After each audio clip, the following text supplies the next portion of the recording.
Olá! A projeção como um mecanismo de defesa psíquica. Você já ouviu falar nisso?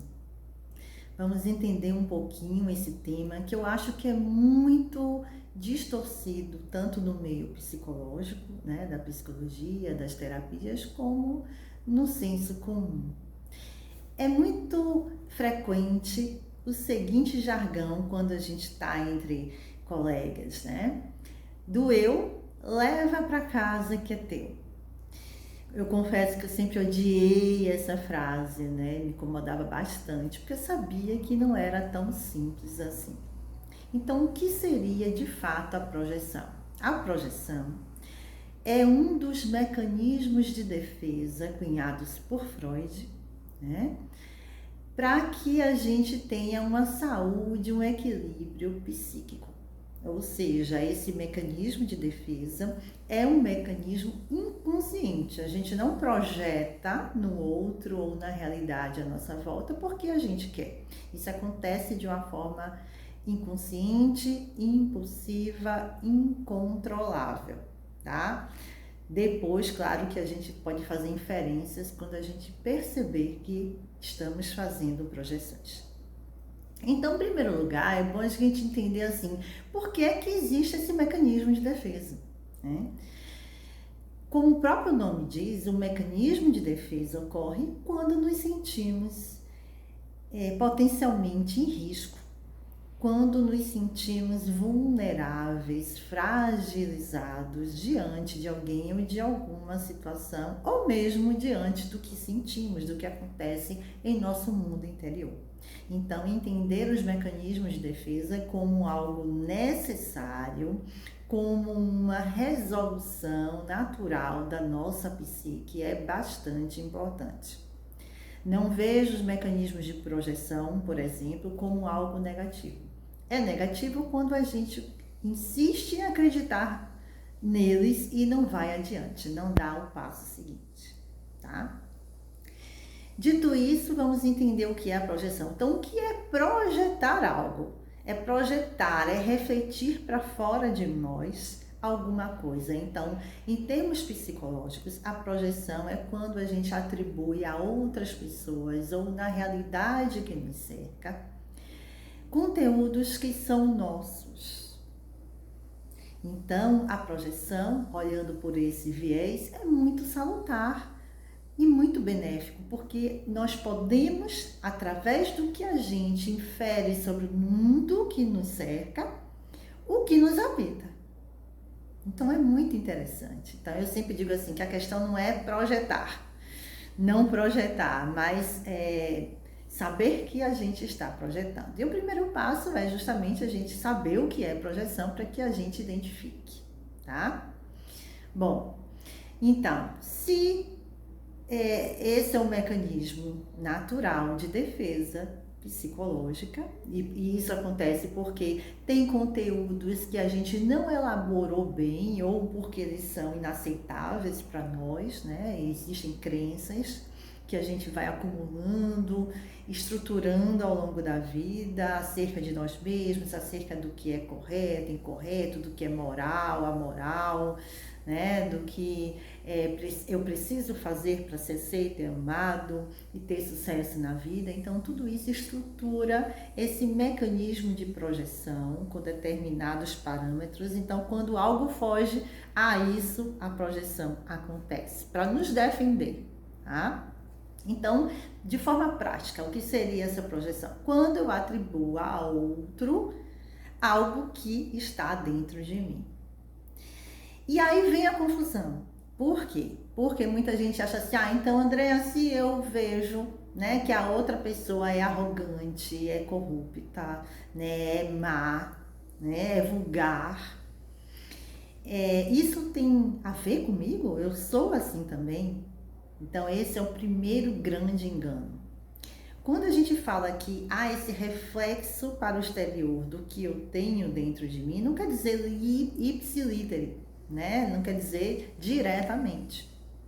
Pode sim ter a ver diretamente. Eu vejo uma pessoa muito arrogante, não percebo a minha própria arrogância em algum aspecto da minha vida ou com alguma pessoa, ou em alguma situação vivida, e a gente fica só ali olhando o outro que é arrogante, tá? Mas existe também a projeção que eu chamo de indireta, que é quando eu vejo no outro algo que tem a ver com a minha história. Então, usando novamente essa ideia da arrogância. Então, eu vejo que alguém é bastante orgulhoso, arrogante.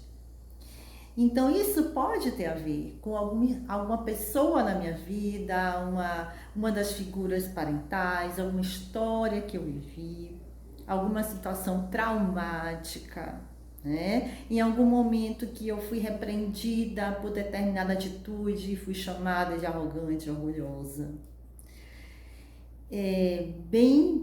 Vamos dizer assim, brevemente falando, são várias as possibilidades, mas o que eu quero deixar aqui para você, claro, é essa ideia de que a projeção tanto pode trazer uma informação sobre um conteúdo direto, como um conteúdo indireto. Então, como saber?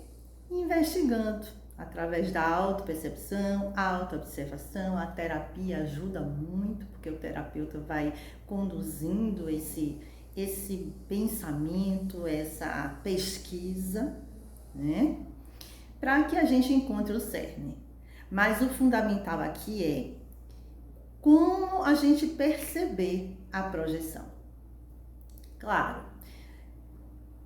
um parêntese, a gente projeta em algo existente, né? Claro que às vezes a gente se engana, então às vezes a gente acha alguém arrogante e na verdade ela não é. Isso foi um olhar nosso, tá?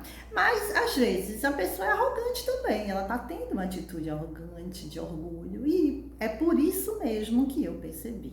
Então, vamos também cair por terra essa coisa de que é coisa da sua cabeça, você que tá vendo coisa no outro. Às vezes a gente tá vendo coisa no outro mesmo, às vezes não, o outro faz algo, né? Por exemplo, um político que notoriamente é corrupto, a gente não tá vendo que ele é corrupto somente porque a gente tá vendo, né? Por uma projeção, há uma evidência. Então, a partir dessa corrupção que eu vejo que aparentemente é real, eu tenho meus sentimentos em relação a essa situação, tá? Então, como perceber uma projeção? Pelo incômodo, pela angústia. Se eu me incomodo muito com o outro, com a atitude do outro, com como o outro se comporta ou como se apresenta no mundo, com o que ele me diz, aí tem coisa. Aí tem caroço embaixo desse angu. Aí é o momento de olhar para dentro.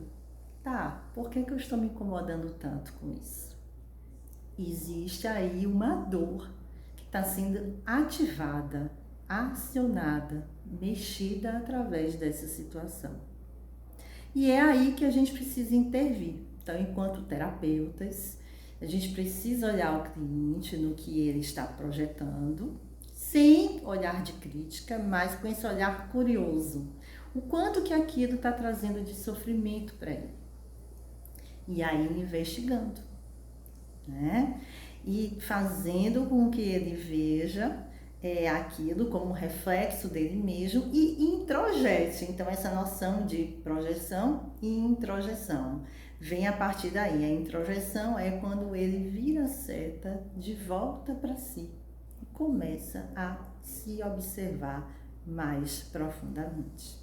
Então, por exemplo, uma pessoa que tem uma idade, vamos dizer assim, de 40 anos, vê uma menina na rua, num bar de 20 anos, toda naquela roupinha apertada, jovem, extremamente atraente,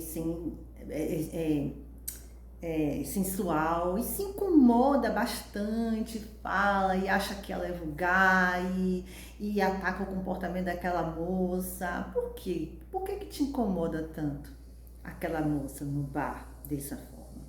E aí a gente pode investigar e perceber várias coisas, né?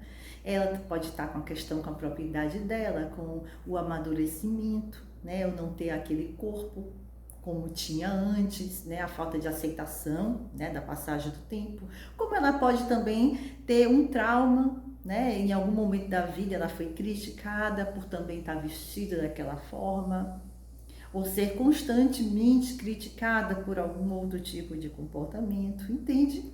Então é pegar o sofrimento e o esmiuçar, mergulhar nele e pesquisar situações que aquilo envolve, tá?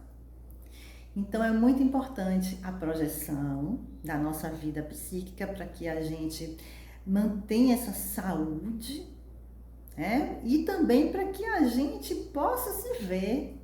A gente não utiliza um espelho para olhar o cabelo, né? Para olhar a maquiagem, né? Para escovar os dentes. Então, a projeção é uma forma de nos vermos. Então, de forma nenhuma eu vejo como algo negativo, algo a ser criticado, ou mesmo a ser controlado. A gente não controla a projeção. A gente percebe, identifica quando ela acontece, para que a gente possa se conhecer um pouquinho mais. Então, a tarefa do terapeuta é ajudar o seu cliente a identificar as suas projeções, a forma como ele projeta, quais são os temas que ele mais projeta, né? Para que ele possa elaborar os conteúdos que ficaram inacabados, né? Quando a gente fala em elaborar, é integrar. Sabe quando você vai comer um alimento, você mastiga, deglute, para poder depois digerir, eliminar? É a mesma coisa com o material psíquico. Então, às vezes tem coisas que a gente não falou o suficiente, não entendeu o suficiente, não esmiuçou o suficiente dentro de nós, e aí o terapeuta ajuda nesse processo. E é por isso que tem temas que duram muito tempo na terapia, porque são muito complexos, tem muitos braços, tem uma rede imensa de trama que foi tecida ali, naquele complexo, para poder ser em algum momento transformado, elaborado totalmente e eliminado ou mesmo transmutado. E a sessão de supervisão ajuda você, terapeuta, a fazer isso. Por quê? Porque às vezes existe a projeção da projeção. O cliente projeta, você também projeta no cliente, porque os temas estão entremeados, né? A relação terapêutica é uma relação de mão dupla. Então a gente está ali sim, presente na terapia com os nossos conteúdos, e às vezes a gente entra no nó junto com o nosso cliente. Então a supervisão ajuda você a perceber isso, a projeção do cliente, a sua própria projeção, né? Porque tem vários conceitos aí que precisam ser trabalhados, para que você possa ser um condutor dessa pesquisa de si, cada vez mais assertivo, cada vez mais amplo. Então, se você tiver interesse de fazer supervisão ou mesmo trabalho terapêutico, entre em contato, né? Estou aqui disponível. Se você quiser trazer algum tema para que eu fale aqui no vídeo, coloca aí nos comentários, vou ter o maior prazer de responder a você. Fica bem e namastê!